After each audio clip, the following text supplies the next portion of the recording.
Shalom. Thank you for volunteering as a gabbai for high holidays this year, 5779, here at Congregation Ohev Shalom.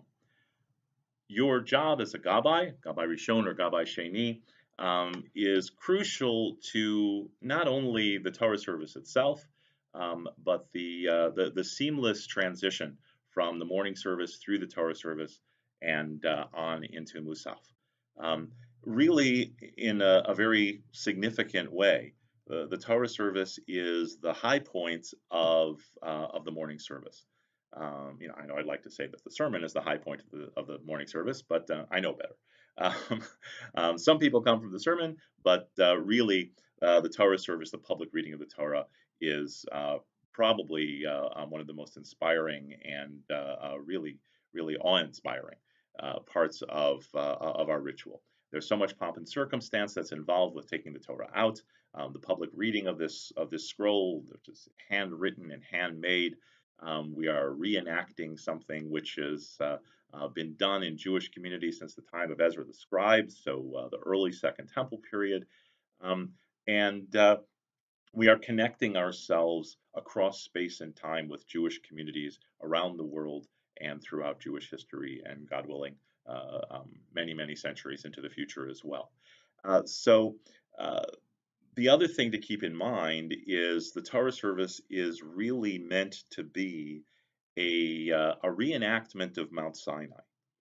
The giving of the Torah on Mount Sinai was a public event. Unlike many other faith traditions and denominations within other faith traditions, where the sort of revelation of the divine revelation of the sacred text happened in private, or happened by divine inspiration or from an angel, only to that individual, only to that prophet. Moses receives the Torah on Mount Sinai in a very, very public way, and the additional commandments that are given that are not heard by the Israelites on Mount Sinai or heard directly and written down by Moses on Mount Sinai are also done in a very public way. So this public reading of the Torah is a reenactment of the original revelation in the time of Moses. The folks on the bima are standing in the place of Moses, and we are, the congregation, we are the people of Israel standing at Sinai.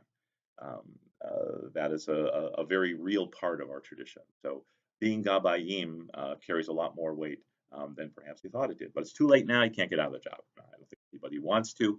I'm sure you're as honored to have this position as we are delighted and honored to have you do it. A few general points for Gabbai'im. Recommend to all Gabbai'im to review the Torah reading that's going to be done, whether it's the weekly Parsha on Shabbat or for high holidays, Rosh Hashanah day 1, Rosh Hashanah day 2, Yom Kippur morning, to just look it over so you know what's coming, you know what to look for. If there are any unusual things that might be popping up, you know where starts and stops are, you know where the aliyot begin and end. In that vein, also encourage you to look at the pictures of the Torah readings online. If you're not aware, every time we do a Torah reading, whether it's a Shabbat or a holiday or high holidays, I take pictures of each of the aliyot. They're available through the Ohev Shalom website. If you go to the home page, roll over the thing that says Pray With Us at the top, a menu pops down and it says Yad Squad Torah Readers. If you click on that, that brings you to the page where you can click on links to the individual aliyot. Those pictures are taken from the Torah scrolls that we're going to be reading from. The beginning and the end are indicated with a yad. You can see right where they start and stop. This is particularly helpful when Torah readings begin or end in the middle of a column. There's not a break or a space at the end of it. You know where it's going to be. You can help the Torah readers find their place, and you can follow along a little better. Okay, so we have Gabbai Rishon, we have Gabbai Sheni. What we're doing here is standardizing our procedures so that everyone is on the same page or on the same cloth. That's a Torah joke. So everyone's on the same page. Gabbai Rishon. Here are your primary responsibilities. First is to call the aliyot. So that's the short paragraph before we begin the reading. Again, remembering that we call Rishon Sheni. We don't say Kohen and Levi in Israel. Rishon Sheni Shlishi, first, second, third aliyah. We call the aliyot. The Gabbai Rishon is responsible for the primary corrections. In other words, if the Torah reader makes an error, we need to correct them. The Torah should be read correctly, and it's the responsibility of the Gabbai Rishon to be the primary corrector for Torah readers. So what does that mean? That means three things. First, that means it's helpful for the Gabbai Rishon to actually be reading a word or two ahead of the reader, rather than following along with what the reader is saying, to get a word or two ahead if you can. This is an old Gabbai trick that I learned in rabbinical school.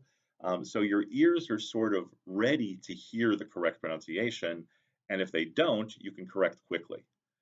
If you're following along, you're sort of a beat behind, a fraction of a second behind the reader. By the time you realize it's a mistake and you make the correction, they may be on several verses or several verses, but several words ahead of you, and you're going to have to kind of stop them and make them go back.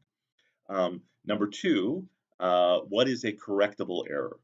A correctable error is one in the Hebrew which changes the meaning of the word. Now, that's a real difficult one. Not all of us are going to have the facility with biblical Hebrew to know, did that change the meaning or not? So I would say if it's an egregious mispronunciation, all right, an egregious mispronunciation might be there's a phrase that turns up all the time when we're talking about the sacrifices. That phrase is Ishe Reach Nichoach Lashem, that it's a gift of pleasing odor to Adonai. Okay, that's good. The word Ishe is spelled in Hebrew exactly the same as the word Isha.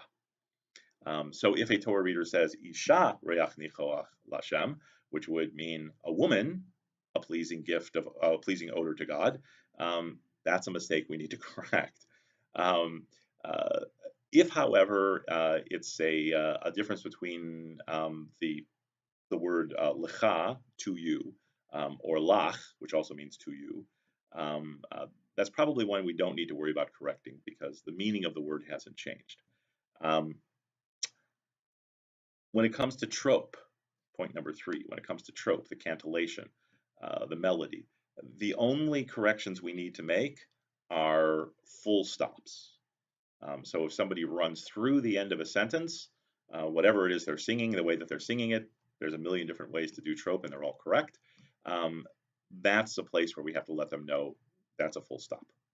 Okay, so egregious mispronunciation or changing the meaning of the word in Hebrew, number one. Number two, if somebody runs through the end of a sentence, then we have to stop them. Likewise, if they run through the end of the reading, we need to stop them right away. Okay, so Gabbai Rishon, call aliyot, primary correction. Third responsibility, holding the roller for the Torah scroll on your side. Just grab a hold of the top of it, make sure it doesn't roll shut while the reader is reading.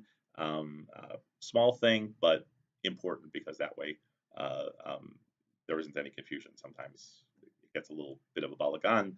Does the person who has the aliyah hold it? Does the Torah reader hold it? Which is hard for them to do if they're trying to read at the same time. So on your side, hold that Eitz Chaim, as it's called. Number four, you're going to spot the person doing Hagbah, the person actually lifting the Torah. Spotting, I should have brought Joanne with me here to talk about spotting because she coached gymnastics for so many years.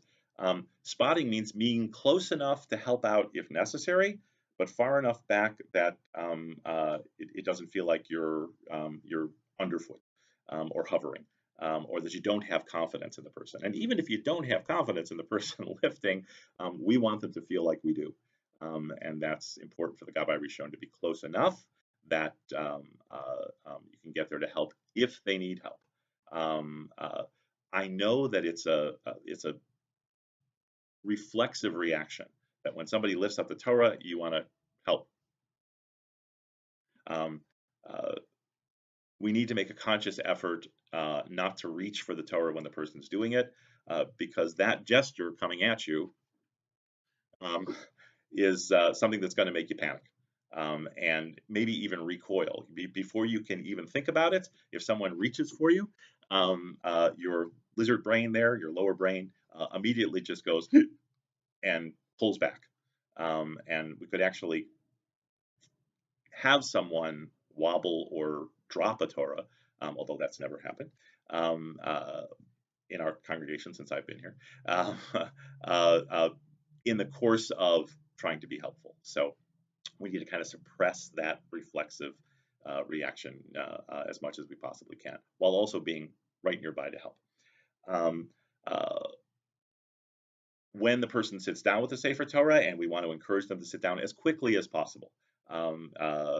Some people who are experienced doing Hagbah want to hold the Torah up, turn around, display it, whatever it is that they're going to do. That's great. After a few seconds, it's time to sit down.